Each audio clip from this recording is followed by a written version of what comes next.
Hello friends, welcome back to Abhi classes में आप सभी का स्वागत है। आज मैं आप लोगों के लिए मोस्ट इंपोर्टेंट क्वेश्चंस लेकर आया हूं जो कि एग्जाम का पॉइंट ऑफ व्यू से काफी इंपोर्टेंट क्वेश्चंस है। तो इस वीडियो को बिना स्किप किए आप लोग लास्ट तक देखिएगा ताकि मैं जिस तरीके से समझाऊं आप लोग इजीली समझ सके। मैंने लास्ट क्लास में आप लोग को बताया था प्रॉफिट एंड लॉस, यानी कि कॉस्ट प्राइस, सेलिंग प्राइस और प्रॉफिट लॉस क्या है, उसके बारे में मैंने आप लोग को डिटेल्स में बताया था। आज मैं आप लोग को मार्केट प्राइस जो होता है उसके बारे में बताऊंगा कि मार्केट प्राइस अगर दिया रहेगा तो हम लोग कैसे प्रॉफिट एंड लॉस और कॉस्ट प्राइस और सेलिंग प्राइस निकालेंगे। ठीक है, तो चलिए आज का वीडियो स्टार्ट करते हैं और देखते हैं पहला क्वेश्चन क्या है। पहला क्वेश्चन दिया है यहाँ पे, an article is sold at A profit of 25%, if the selling price double the profit percent will be. मतलब यहाँ पे दिया है कि अगर कोई सामान पे हम लोग को प्रॉफिट कितना परसेंट हो रहा है। अगर प्रॉफिट हो रहा है 25%, ठीक है, कितना परसेंट प्रॉफिट हो रहा है, 25% प्रॉफिट हो रहा है। अगर प्रॉफिट मतलब जितना में बेचा, मतलब बेचा है 25% प्रॉफिट पे बेचा है, अगर वो दाम डबल में बेचता तो उसे कितना प्रतिशत लाभ होता। तो देखिए यहाँ पे 100 रुपये का सामान अगर है तो उसने कितना बेचा, हम लोग मान लिया कि उस सामान का दाम कितना है 100 रुपया, तो उसने कितना बेचा होगा 125 रुपये में बेचा होगा। ठीक है कि नहीं, यहाँ प्रॉफिट उसको 25% हुआ तो 100 रुपये के सामान को कितना बेचा होगा, वो 125 में बेचा होगा। 25% प्रॉफिट मीन्स क्या कि उसको 100 रुपये के सामान में 25 रुपये लाभ हो रहा है। तो यानी कि 100 रुपये के सामान में 25 रुपये लाभ होगा तो कितना हो जाएगा टोटल लाभ प्लस कॉस्ट प्राइस, कितना हो जाएगा 125 रुपया। ठीक है, उसके बाद यहाँ क्या बोला है कि अगर डबल हो गया मीन्स 125 का डबल कितना हो गया 250 हो गया। 250 अगर हो गया, किसी सामान के किसी वस्तु का दाम 250 रुपया हो गया तो उसे कितना प्रतिशत लाभ हुआ। तो देखिए 100 रुपया का सामान था, 25% लाभ पे बेचता तो कितना हो जाता है 125, किंतु उस सामान को डबल दाम में बेचा तो डबल दाम में जो बेचा हुआ दाम था उसके डबल दाम में बेचा, यानी 125 का डबल होता तो कितना हो जाता है, कितना हो जाएगा यहाँ पे 250 हो जाएगा, होगा कि नहीं। तो 250 अगर सामान का दाम हो गया तो यहाँ पे क्वेश्चन ने पूछा है कि उसे कितना प्रतिशत लाभ होता अगर 250 में वो बेचता तो। ठीक है ना, तो यहाँ पे देखिए अगर सामान का दाम 250 में बेचा और 100 रुपया सामान का दाम था तो उसे लाभ कितना हुआ 250 रुपये में बेचा और कितना रुपया दाम था 100 रुपया, तो उसे लाभ कितना रुपया होगा 150 रुपया लाभ होगा, होगा कि नहीं होगा। यहाँ पे 250 का सामान 100 रुपया का सामान 250 में बेचा तो उसे लाभ कितना हुआ 150 रुपया, कितना लाभ हुआ 150 रुपया लाभ हुआ। कितना रुपया पे, हम लोग का कॉस्ट प्राइस जो रहता है उसी पे लाभ होता है। तो कितना रुपया था, दाम कितना था सामान का 100 रुपया, और परसेंटेज में जब भी लिखना होता है हम लोग कितना ऐड करते हैं, कितना से इंटू करते हैं 100% से। तो यहाँ पे देखिए 100 से 100 कैंसिल हो गया तो कितना बच गया 150%, यानी ऑप्शन नंबर कौन सा इसमें सही होगा, ऑप्शन बी इसका करेक्ट आंसर होगा। देखिए यहाँ पे क्या था कि हम लोग का किसी सामान पे 25% प्रॉफिट हो रहा है, तो 100 रुपया का सामान अगर 25% प्रॉफिट होगा इसका मतलब ये कि 100 रुपया पे उसको 25 रुपया मिल रहा है। तो यानी कि 100 रुपया के सामान को उसने बेचा कितना में 125 रुपये में। अगर बोल रहा है यहाँ क्वेश्चन में बोल रहा है कि अगर बेचा हुआ दाम को डबल में बेचता तो वो कितना उसको परसेंटेज उससे प्रॉफिट होता। तो 125 में उसका दाम था, डबल में बेचा मीन्स 250 रुपये में बेचा तो कितना हो जाएगा इसका 250 रुपया में बेचा, दाम था 100 रुपया तो लाभ उसे कितना हो गया 150 रुपया लाभ हो गया। तो हम लोग का जो निकालना होता है प्रॉफिट परसेंटेज निकालना है तो उसका वैल्यू ऊपर लिखते हैं और किसका कंपेयर में, कॉस्ट प्राइस का कंपेयर में। कॉस्ट प्राइस कितना था 100 रुपया नीचे, और जब भी परसेंटेज में हम लोग को लाना होता है तो 100% से हम लोग मल्टीप्लाई करते हैं। तो 100 और 100 कैंसिल तो परसेंटेज 150%, यानी ऑप्शन नंबर बी इसका करेक्ट आंसर होगा। ठीक है ना, नेक्स्ट हम लोग देखते हैं। Next, if A shirt cost ₹64 after 20% discount is allowed, what was the original price. मतलब हम लोग का किस शर्ट में का दाम कितना रुपया 54 रुपया, 54 रुपया लिखा है ना, 64 रुपीज़ लिखा है। 64 कितना परसेंट डिस्काउंट देने के बाद 20% किसी शर्ट पे डिस्काउंट दिया तो वो शर्ट कितना रुपया मिला 64 रुपीज़ में मिला। तो हम लोग क्या परसेंटेज दिया तो इसको परसेंटेज 20% बराबर क्या लिख सकते हैं 1/5। आप लोग डायरेक्ट लिखिएगा कि 20% बराबर कितना होता है 1/5, यानी कि यहाँ पे देखिए डिस्काउंट हो रहा है ना, इतना क्या दे रहा है डिस्काउंट दे रहा है। डिस्काउंट मैंने बताया था लॉस होगा तो हम लोग माइनस करेंगे, प्रॉफिट होगा तो प्लस करेंगे। तो डिस्काउंट भी क्या है, डिस्काउंट हो रहा है, यहाँ पे डिस्काउंट दे रहा है तो हम लोग का यानी कि लॉस हो रहा है, यहाँ पे उस दुकानदार का लॉस हो रहा है कि नहीं, तो डिस्काउंट दे रहा है तो हम लोग क्या करेंगे माइनस करेंगे, यानी 4। यानी कि इस शर्ट का दाम उसने जब बेचा, ये उसका सेलिंग प्राइस हो गया, बेचा तो कितना हो गया उसका, देखिए यहाँ पे सेलिंग प्राइस कितना हो गया, ये हो गया हम लोग का मार्केट प्राइस। ठीक है, यानी कि वो शर्ट का जो दाम था वो एक्चुअल दाम इतना 5 भाग था किंतु उसने बेचा 4 भाग, यानी कि यहाँ पे देखिए ये हो गया सेलिंग प्राइस। यहाँ हम लोग का कॉस्ट प्राइस जो होता था, यानी कि यहाँ मार्केट वैल्यू जो है शर्ट का मार्केट वैल्यू जो था वो हम लोग क्या है यहाँ पे आ गया MP, मतलब मार्केट प्राइस जो है 5 है और उसने बेचा कितना में 20% डिस्काउंट पे बेचा, यानी कि 4 भाग, मतलब 4 भाग हम लोग का कितना रुपया बराबर हो जाएगा, 64 के बराबर हो जाएगा। यानी कि 1/5 था, डिस्काउंट दिया तो 4 हो गया, 5 - 1 यानी 4। तो ये हम लोग का सेलिंग किया, और सेलिंग का कितना रुपया हम किया, 64 रुपीज़ में। तो 4 इक्वल टू कितना हम लोग लिख देंगे, 64। तो 1 बराबर कितना हो जाएगा, 16 होगा, हाँ 16। 1 इक्वल टू कितना हो जाएगा हम लोग का 16। तो 1 बराबर 16 हो गया। तो हम लोग का मार्केट प्राइस कितना है 5, इसका वैल्यू 1 बराबर 16 है, तो 5 बराबर कितना हो जाएगा 80। यानी कि उस शर्ट का एक्चुअली मार्केट जो प्राइस होगा, यानी कि प्रिंटेड प्राइस जो होगा वो कितना होगा उसका 80 रुपीज़ होगा। 80 रुपीज़ पे 20% डिस्काउंट देगा तो उसको शर्ट कितना मिला, 64 रुपीज़ में मिल गया। ठीक है ना। आप लोग देखिए इसको क्या करना था, वही 20% जो डिस्काउंट दिया, अगर 20% हम लोग पहले लिख लेंगे, 20% इक्वल टू हम लोग फ्रैक्शन में वैल्यू जो लिखेंगे क्या लिखेंगे 1/5। यानी कि इसको मैंने बताया था आप लोगों को 1/100% का वैल्यू 0 0 गया, 2 5 जा 10, यानी कि 1/5। ये हम लोग डायरेक्ट लिखेंगे 20% इक्वल टू 1/5। डिस्काउंट है तो हम लोग माइनस कर देंगे, यानी कि 4। यानी कि यहाँ पे शर्ट का दाम बेचा हो कितना में, तो ये सेलिंग प्राइस का वैल्यू होता है। ये जो वैल्यू होता है क्या वैल्यू होता है, सेलिंग प्राइस का। तो 4 इक्वल टू हम लोग क्या लिखेंगे, डायरेक्ट बेचा हुआ जो दाम था, ये बेचा का भाग है और ये बेचा हुआ दाम है, तो हम लोग दोनों को इक्वेट कर देंगे, मतलब इक्वल कर देंगे। 4 इक्वल टू 64, तो 1 इक्वल टू कितना हो जाएगा 16। और हम लोग का क्या निकालना है, मार्केट वैल्यू जो है उसका प्रिंटेड प्राइस शर्ट का कितना है। तो हम लोग का ये हम लोग जानते हैं मार्केट प्राइस है, तो 5 से क्या कर देंगे इंटू, यानी 16 5 से कितना हो जाएगा 80। ऑप्शन नंबर इसमें कौन सा करेक्ट था, ऑप्शन नंबर इसका भी करेक्ट होगा। ठीक है ना। नेक्स्ट हम लोग देखेंगे, नेक्स्ट क्वेश्चन क्या दिया है। नेक्स्ट क्वेश्चन हम लोग देखते हैं, a shopkeeper marks is goods 15% above cost price but allows 20% discount for case his net losses. मतलब क्या किया कि यहाँ कॉस्ट प्राइस देखिए, यहाँ cost price, selling price and market price. ठीक है, हम लोग का तीनों दे दिया यहाँ पे, कॉस्ट प्राइस, सेलिंग प्राइस और market price. Market price means क्या, प्रिंटेड वैल्यू जो होता है, एमआरपी जो दिया रहता है वो मार्केट प्राइस हम लोग का है। ठीक है ना। तो यहाँ पे हम लोग का कॉस्ट प्राइस के बारे में जानते हैं, selling price, market price. Market price पर जो डिस्काउंट देकर बेचता है वो हो जाता है हम लोग का सेलिंग प्राइस, और कॉस्ट प्राइस मतलब उसको उसने जिस दाम से खरीद के लेकर आया वो होता है कॉस्ट प्राइस। देखिए कॉस्ट प्राइस जो खरीद के लेकर आया, और मार्केट प्राइस जो प्रिंटेड वैल्यू होता है, जो प्रिंट रहता है उसको मार्केट प्राइस बोलते हैं, और सेलिंग प्राइस वो मार्केट प्राइस एमआरपी के डिस्काउंट पे जो बेचता है या सेम प्राइस में बेचता है उसको बोलते हैं सेलिंग प्राइस। तो यहाँ पे देखिए क्या दिया है, यहाँ पे दिया है shopkeeper marks his goods 50% above cost price के 15% अबव उसने क्या किया, मान लिया हम लोग कॉस्ट प्राइस 100 रुपया है, 15% उसने क्या किया, ज़्यादा प्रिंट कर दिया। यानी कि 100 रुपया का सामान को उसने 15% अगर ज़्यादा पे करेगा, 15% तो क्या हो जाएगा, इसका मतलब 100 रुपया पे कितना रुपया ज़्यादा का होगा, 15 रुपया। हम लोग लेट किए कि 100 कॉस्ट प्राइस कितना रुपया दाम है, 100 रुपया दाम है। तो 100 रुपया सामान को 15% पे उसने अधिक दाम लगाया, प्रिंट किया, तो कितना हो जाएगा, 100 पे कितना रुपया बढ़ेगा, 15 रुपया। यानी कि मार्केट प्राइस उसका कितना हो गया 115 रुपया। उसके बाद क्या बोला है कि उसने इस मार्केट प्राइस जो प्रिंटेड प्राइस था उस पर 20% डिस्काउंट दे दिया।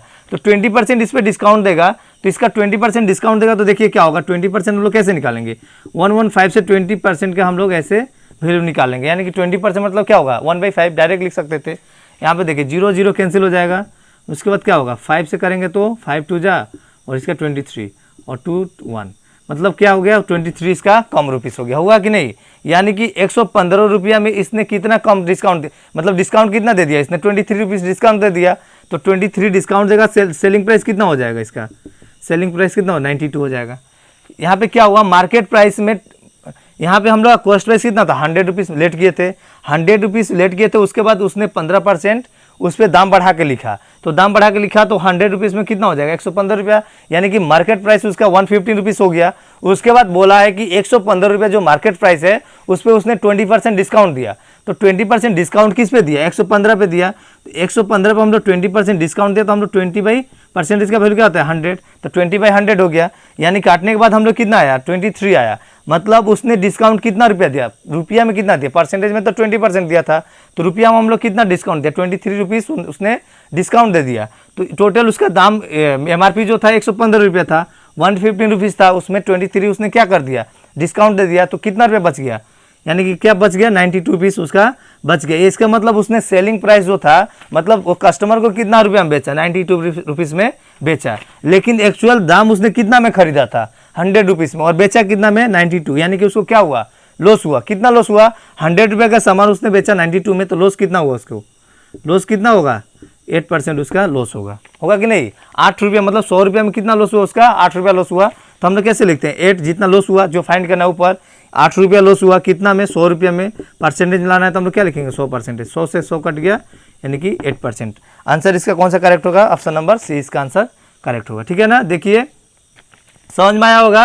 कॉस्ट से वो ज़्यादा किया इतना हो गया, उसके बाद हम लोग को 20% माइनस 23 रुपीज़ आया तो उसको माइनस कर दिए तो 92। उसके बाद 100 से ये कितना कम है? 8 कम है, यानी कि एक्चुअल दाम से 8 रुपया कम पे बेचा है तो 8 बाई हम लोग क्या लिखेंगे 100, मतलब कॉस्ट प्राइस पे बाई 100 होगा। 100 कैंसिल तो 8% इसका आंसर करेक्ट होगा। ठीक है ना, इसको आप लोग ऐसे देखिए, इंपॉर्टेंट क्वेश्चन है ये। ठीक है, नेक्स्ट हम लोग देख रहे हैं a man buys a cycle for ₹1400 and sells at a loss of 15%। मतलब किसी साइकिल को क्या किया उसने? A man buys a cycle for ₹1400, मतलब एक साइकिल 1400 रुपये में खरीदा and sells it a loss of 15%। मतलब एक साइकिल 1400 रुपये में क्या किया? वो खरीदा। उसके बाद क्या हुआ? एक आदमी ने 1400 रुपये में साइकिल खरीदा, उसके बाद क्या हुआ? 15% लॉस पर उसे बेचा। समझ में आया? तो हम लोग जब भी देखेंगे परसेंटेज डायरेक्ट लिख देंगे। 15% बराबर क्या लिख सकते हैं 3/20। ये क्या हुआ? उसका लॉस हुआ कि नहीं? 15% उसको क्या हुआ? ये उसका खरीदा हुआ दाम है, ये उसका क्या है? कॉस्ट प्राइस है। ठीक है ना, ये उसका खरीदा हुआ दाम है। 1400 रुपये में उसने क्या किया? खरीदा। उसके बाद लॉस पे कितना लॉस पे बेचा उसने? 15% लॉस पे बेचा। ये लॉस है तो हम लोग क्या करेंगे 3/20 डायरेक्ट 15% इक्वल टू क्या लिखेंगे 3/20 होगा कि नहीं? परसेंटेज का जो वैल्यू है उसको लिखेंगे 1/100। उसके बाद कट करने के बाद आएगा 3/20। लॉस हुआ तो हम लोग क्या करेंगे माइनस, यानी 17। और यहाँ पे दिया था हम लोग का ये कॉस्ट प्राइस का वैल्यू है, यानी साइकिल उसने कितना में खरीदा? 1400 में खरीदा। और हम लोग जानते हैं ये होता है कॉस्ट प्राइस और ये होता है सेलिंग प्राइस, यानी कि 20 का यहाँ पे हम लोग को जो खरीदा उसने 1400 रुपया में, उसका भाग कितना है 20 है कि नहीं? यानी 20 भाग बराबर कितना हो जाएगा 1400। 20 बराबर क्या लिख देंगे हम लोग 1400। यानी कि यहाँ पे दिया था कि साइकिल खरीदा था 1400 रुपया में और खरीदा हुआ भाग जो होता है 20 है, तो दोनों को इक्वेट कर देंगे, दोनों को क्या कर देंगे इक्वल कर देंगे। तो यहाँ पे 1 बराबर कितना आ जाएगा? देखिए 1400/20, 0 से 0 यानी कि 70। 1 बराबर 70 आ गया। तो हम लोग किसका वैल्यू निकालना है? 17 का, यानी सेलिंग प्राइस उसने कितना दाम में बेचा था वही निकालना हम लोग का है। What is the selling price of the cycle, मतलब साइकिल का बेचा हुआ दाम क्या है? तो बेचा हुआ दाम का भाग कितना है 17 है, और 1 बराबर हम लोग जानते हैं कितना है 70। तो इसको हम लोग कितना से मल्टीप्लाई कर देंगे 17 से, कितना हो जाएगा? देखिए 17 से बचा कितना होगा 119, यानी और 0 है तो 0 लगा देंगे, यानी कि कितना उसका दाम हो जाएगा 1190 रुपये, 1190। यानी कि ऑप्शन नंबर कौन सा सही होगा इसमें? ऑप्शन बी करेक्ट होगा। समझ में आया ना? इसको हम लोग कैसे देखें कि साइकिल का किना हुआ दाम 1400 था और किना हुआ भाग कौन सा होता है? नीचे वाला जो होता है वो किना हुआ भाग होता है। दोनों को आपस में इक्वेट कर देंगे, मतलब दोनों को इक्वल कर देंगे। ये भाग है और ये दाम है, दोनों को इक्वल कर दिए तो 1 बराबर एक्चुअली 1 बराबर कितना रुपया हो गया 70 रुपया। तो 17 बराबर ये 17 जो है सेलिंग प्राइस है, तो 17 से उससे क्या कर देंगे मल्टीप्लाई कर देंगे। मल्टीप्लाई करने के बाद हम लोग कितना आया 1119, यानी 1190 हुआ। इसका मतलब हम लोग का बी नंबर करेक्ट आंसर है। ठीक है ना, नेक्स्ट हम लोग देखेंगे। नेक्स्ट यहाँ पे दिया है if I would have purchase 11 articles for ₹10 and sold all the articles at the rate of 10 for ₹11। यहाँ पे क्या दिया देखिए, मतलब किसी 11 सामान को कितना रुपये में बेच रहा है? 11 सामान को कितना रुपये में बेच रहा है? वो 10 रुपये में बेच रहा है। यहाँ पे लिखा हुआ है कि 11 सामान को ये कॉस्ट प्राइस हो गया, ये हम लोग का क्या हो गया कॉस्ट प्राइस। यहाँ पे आप लोग लिखिए कॉस्ट प्राइस, यहाँ पे 1110, मतलब 11 सामान का दाम कितना रुपये में वो खरीदा था 10 रुपये में, और बेचा कितना सेलिंग प्राइस जो है बेचा कितना में यहाँ पे, मतलब यहाँ पे कितना में बेचा देखिए 10 सामान को 11 रुपये में बेचा। 10 सामान को कितना रुपये में बेचा 11 रुपये में। यहाँ पे क्या दिया था कि उसने 11 सामान खरीद के कितना रुपये में, सॉरी 11 सामान खरीदा था 10 रुपये में और 10 सामान बेचा कितना रुपये में 11 रुपये में। तो आप लोग ऐसे ही कीजिएगा कि 11 सामान को 10 रुपये में बेचा खरीदा और 10 सामान को 11 रुपये में बेचा। ठीक है ना, ऐसा आप लोग करने के बाद ये मोस्ट इंपोर्टेंट क्वेश्चन है। देखिए यहाँ पे हम लोग क्या करेंगे, ये आर्टिकल्स हो गया, क्या हो गया ये आर्टिकल, जो सामान था ये सामान इधर हो गया। अब हम लोग क्या करेंगे लेफ्ट साइड का जो सामान है इसको इक्वल करेंगे। तो इक्वल कैसे कर सकते हैं, देखिए यहाँ 10 है तो इसको 10 से यहाँ पे मल्टीप्लाई करेंगे, और यहाँ 11 है उसको यहाँ मल्टीप्लाई करेंगे। तो यहाँ पे हम लोग क्या मल्टीप्लाई किए 10 मल्टीप्लाई किए हैं, तो 10 यहाँ मल्टीप्लाई किए तो राइट साइड भी 10 से मल्टीप्लाई कर देंगे। ठीक है, उसके बाद इसका यहाँ पे कितना मल्टीप्लाई किए 11, तो इसका भी राइट साइड में हम लोग कितना मल्टीप्लाई कर देंगे 11। तो यहाँ पे हम लोग देखिए क्या आ जाएगा वैल्यू, यहाँ पे वैल्यू हम लोग कितना आ गया देखिए, यहाँ वैल्यू हम लोग आ जाएगा 100, और यहाँ पे वैल्यू कितना आ जाएगा 121 आएगा कि नहीं। 10 इंटू 10 करेंगे तो 100 आएगा और 11 इंटू 11 करेंगे तो 121 आएगा। इसका मतलब इधर देखिए 110 समान हो गया, इधर भी 110 समान हो गया, यानी कि आर्टिकल्स दोनों का किना हुआ का आर्टिकल्स का सामान और बेचा हुआ आर्टिकल सामान दोनों सामान इक्वल हो गया कि नहीं। ये दोनों इक्वल हो गया, ये आपस में दोनों इक्वल हो गया। तो क्या हम लोग देखेंगे कि किना हुआ जो दाम था, किना हुआ दाम हम लोग कितना था 100 रुपया और उसने बेचा कितना में 121। इसका मतलब कितना उसे लाभ हुआ 21 रुपीज़ उसको क्या हुआ लाभ हुआ कि नहीं हुआ। 100 रुपया में खरीदा था कितना आर्टिकल्स 110 आर्टिकल और 110 आर्टिकल उसने बेचा कितना में 121 रुपये में। इसका मतलब उसे लाभ कितना हुआ 21 रुपीज़ इसको लाभ हो गया। तो 21 हम लोग क्या निकालना है यहाँ प्रॉफिट परसेंटेज निकालना है यहाँ पे। तो प्रॉफिट परसेंटेज निकालना है तो प्रॉफिट परसेंटेज में हम लोग का जो प्रॉफिट हुआ वो ऊपर लिखेंगे, जिसका वैल्यू फाइंड करना होता है उसको ऊपर लिखते हैं, तो यानी 21 ऊपर और नीचे क्या होता है कॉस्ट प्राइस। कॉस्ट प्राइस कितना है इसका 100 है और हम लोग जब भी परसेंटेज निकालते हैं 100% से इंटू कर देते हैं। तो ये कैंसिल हो गया तो क्या जाएगा 21%, यानी इससे परसेंटेज कितना परसेंट प्रॉफिट हुआ इससे 21%, यानी ऑप्शन नंबर कौन सा इसमें करेक्ट होगा ऑप्शन सी करेक्ट होगा। समझ में आया ना। यहाँ पे क्या करना है कि जो दिया है मतलब 11 सामान को 10 रुपये में खरीदा, 10 सामान को 11 रुपये में बेचा। हम लोग क्या करेंगे कि लेफ्ट साइड का जो आर्टिकल्स है जो सामान है उसको इक्वल कर देंगे। तो इक्वल कैसे कर सकते हैं, यहाँ पे जो 10 है उसको हम लोग यहाँ मल्टीप्लाई कर देंगे और यहाँ 11 है जो को उसको यहाँ पे मल्टीप्लाई कर देंगे। उसके बाद क्या करेंगे कि यहाँ जब 10 से मल्टीप्लाई किए तो इसका राइट साइड में भी हम लोग 10 से मल्टीप्लाई करेंगे और यहाँ 11 से किए तो राइट साइड में भी 11 से करेंगे। उसके बाद दाम बोला, ये तो दाम था ना, तो यहाँ पे 100 रुपीज़ हो गया और यहाँ 121 रुपीज़ हो गया। तो हम लोग देख रहे हैं सामान कितना, कॉस्ट प्राइस किसका है कितना है 100 रुपया है और सेलिंग प्राइस कितना 121। इसका मतलब उससे प्रॉफिट कितना हो गया 21 रुपया प्रॉफिट हो गया है कि नहीं, प्रॉफिट हो गया। हम लोग का प्रॉफिट परसेंटेज में निकालना है तो हम लोग क्या करते हैं जो प्रॉफिट है उसको ऊपर लिखते हैं और कॉस्ट प्राइस को नीचे लिखते हैं और जब भी परसेंटेज में लाना है 100% हम लोग क्या करते हैं मल्टीप्लाई करते हैं। उसके बाद 100 कैंसिल 21% इसका आंसर, यानी ऑप्शन नंबर सी इसका करेक्ट आंसर था। ठीक है ना। नेक्स्ट हम लोग देखेंगे merchant marks in article 20% above cost price. यहाँ पे क्या दिया है कि कोई मार्चेंट 20% कॉस्ट प्राइस पे दाम बढ़ा देता है, उसके बाद 20% क्या दे रहा है डिस्काउंट दे रहा है। तो यहाँ पर देखिए हम लोग ऐसे में क्या होता है कॉस्ट प्राइस, सेलिंग प्राइस और क्या होता है मार्क प्राइस। ठीक है, यहाँ पर 3 चीज़ आप लोग ध्यान दीजिए। 100 रुपया के सामान को हम लोग कितना में वो 20% क्या किया बढ़ा दिया दाम। 20% दाम अगर बढ़ाता है तो कितना हो जाएगा 120 हो जाएगा, होगा कि नहीं होगा।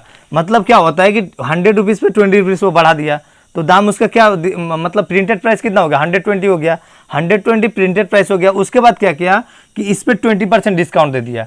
20% इस पर डिस्काउंट देता है तो हम लोग कैसे लिखते हैं 120 इंटू, यहाँ पर ऐसे लिखेंगे 120 इंटू 20% क्या हो जाए 20/100 यानी 1/5 जो होता है। 0 से 0 ये 0 से ये 0, यानी कितना रुपये डिस्काउंट दे दिया 24 रुपीज़ डिस्काउंट दे दिया। तो 120 रुपये का सामान उसने कितना परसेंट डिस्काउंट दे दिया 20% डिस्काउंट दिया था। 20% डिस्काउंट यहाँ से 20% इसने डिस्काउंट दे दिया सेलिंग प्राइस में। ठीक है ना। 20% डिस्काउंट यानी कि रुपया में कितना रुपया दिया 24 रुपीज़ उसने डिस्काउंट दे दिया। तो हम लोग क्या करेंगे इसमें 24 माइनस कर देंगे, यानी क्या बचेगा यहाँ पे देखिए 24 माइनस करेंगे तो क्या बचेगा यहाँ पे 96। यानी क्या हुआ कि उसने 100 रुपये का सामान खरीदा, 100 रुपया दाम से खरीदा, उसने प्रिंटेड मतलब प्रिंट कर दिया दाम उसका 120 रुपया। उसके बाद क्या हुआ कि उसने 20% 120 रुपये पे 20% डिस्काउंट दे दिया। तो 20% डिस्काउंट देगा तो कितना रुपया डिस्काउंट हो जाएगा, रुपया में हम लोग निकाल रहे हैं तो 24 रुपीज़। तो 120 रुपये में 24 माइनस करेंगे तो कितना रुपया हो गया 96 रुपीज़। यानी कि सामान का दाम खरीदा था 100 रुपीज़ में, बेचा कितना में 96 रुपीज़ में। इसका मतलब उसे कितना रुपया लॉस हुआ 4 रुपीज़ लॉस हुआ। यहाँ से यहाँ जाने में कितना रुपया लॉस हुआ उसे 4 रुपीज़ लॉस हुआ। इसका मतलब हम लोग क्या निकालना है यहाँ पे क्या गेन हुआ या लॉस हुआ। तो यहाँ पे हम लोग देख रहे हैं क्या हुआ लॉस हुआ। तो यहाँ पे हम लोग क्या लिखेंगे 4 जो लॉस हुआ ऊपर लिखेंगे। उसके बाद कॉस्ट प्राइस क्या 100 इंटू 100%, 100 कैंसिल हो जाएगा कितना परसेंट 4% क्या लॉस। यानी कि नेगेटिव जब भी साइन आएगा क्या होगा हम लोग का लॉस होगा, यानी 4% क्या हुआ लॉस। आप लोग ऐसे ही फाइंड कर सकते हैं इस मेथड से, या मैं आप लोग बता दे रहा हूँ कैसे आप लोग फाइंड करेंगे। यहाँ ऑप्शन नंबर कौन सा करेक्ट था, ऑप्शन नंबर इसमें बी करेक्ट था। ठीक है, देखिए यहाँ पे क्या दिया हम लोग का, यहाँ पे हम लोग कैसे फाइंड करेंगे। एक फॉर्मूला मैंने आप लोगों को बताया था x + y + xy/100। यहाँ पे एक बार क्या हो रहा है, एक बार गेन हो रहा है, एक बार डिस्काउंट दे रहा है। यानी एक बार उसको प्रिंट बढ़ा रहा है फिर उसको उस प्रिंट के ऊपर उसको डिस्काउंट दे रहा है। तो यहाँ पे हम लोग एक बढ़ा रहे हैं तो कितना दे रहा है +20, 20% एक बार बढ़ा दिया, उसके बाद 20% डिस्काउंट दे दिया। ठीक है कि नहीं। तो बढ़ाया अगर तो प्लस दे देंगे और जब डिस्काउंट दिया तो माइनस देंगे। यानी इसको हम लोग ले लेंगे x और इसको ले लेंगे y। होगा ना। इसको लिए x और इसको y। देखिए यहाँ पे +20 दिया तो +20 देंगे और -20 y का वैल्यू क्या है -20 तो -20 देंगे। यहाँ क्या देंगे हम लोग -20। उसके बाद यहाँ क्या है प्लस x का वैल्यू क्या है +20 है, y का वैल्यू -20, उसके बाद 100। अभी आप लोग देखिए ये कैंसिल हो जाएगा कि नहीं, +20 -20 कैंसिल। उसके बाद क्या होगा प्लस प्लस प्लस इंटू और इंटू प्लस इंटू माइनस क्या होगा माइनस। यहाँ क्या आ जाएगा 2 2 जा 4, ये 0 0 कैंसिल, ये 0 0 कैंसिल, यानी -4%। माइनस जब भी इंडिकेट क्या करता है लॉस, यानी 4% क्या हुआ लॉस। आप लोग ऐसे भी फाइंड कर सकते हैं इसको, ठीक है ना। इसको इस मेथड से भी आप लोग फाइंड कर सकेंगे, ठीक है। यानी ऑप्शन नंबर कौन सा इसमें करेक्ट था, ऑप्शन बी इसका करेक्ट आंसर था। नेक्स्ट हम लोग देखेंगे, नेक्स्ट क्या दिया है आज का last question.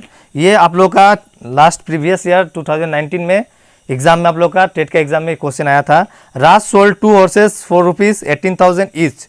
On one he gained 20% and on the other he lost 20%. His total loss or gain is, मतलब क्या दिया है कि उसने घोड़ा को हॉर्सेस को बेचा, एक दोनों को, एक को 18,000 करके ईच बोला है, मतलब एक का दाम 18,000, फिर दूसरा का भी दाम सेम ही दाम, ठीक है। उसके बाद क्या बोला, एक पे उसने क्या किया 18%, एक पे क्या किया उसने 20% गेन किया और एक पे 20% क्या किया लॉस किया, ठीक है। तो 20% गेन किया और लॉस किया, तो मैंने आप लोगों को बताया x + y जो है प्लस XY, इस पे ही इसको भी बनाना है। देखिए 20% गेन जिस पे किया प्लस देंगे और जिस पे लॉस किया उसमें माइनस देंगे। +20 इंटू -20 बाई 100, ये कैंसिल हो गया, क्या हो जाएगा प्लस माइनस माइनस 0 0 2 0, यानी कि 4% क्या होगा यहाँ पे लॉस होगा, ठीक है ना। सेम क्वेश्चन था, दाम यहाँ पे देके कन्फ्यूजन लगा दिया, कोई दिक्कत नहीं है। यहाँ ऑप्शन नंबर कौन सा करेक्ट होगा, ऑप्शन नंबर यहाँ पे सी करेक्ट होगा। देखिए दाम यहाँ पे देख कन्फ्यूजन, लेकिन आप लोग गेन और लॉस सेम परसेंटेज अगर रहता है तो आप लोग क्या कीजिएगा, अगर 10 और 10 लॉस और 10 गेन दिया, मतलब 10 लॉस और 10 गेन अगर ऐसे दे दिया, तो आप लोग ये समझिएगा कि बस आप लोग जो नंबर है इसको मल्टीप्लाई कर दीजिएगा। -1 आ रहा है, इसका मतलब 1% क्या हुआ लॉस।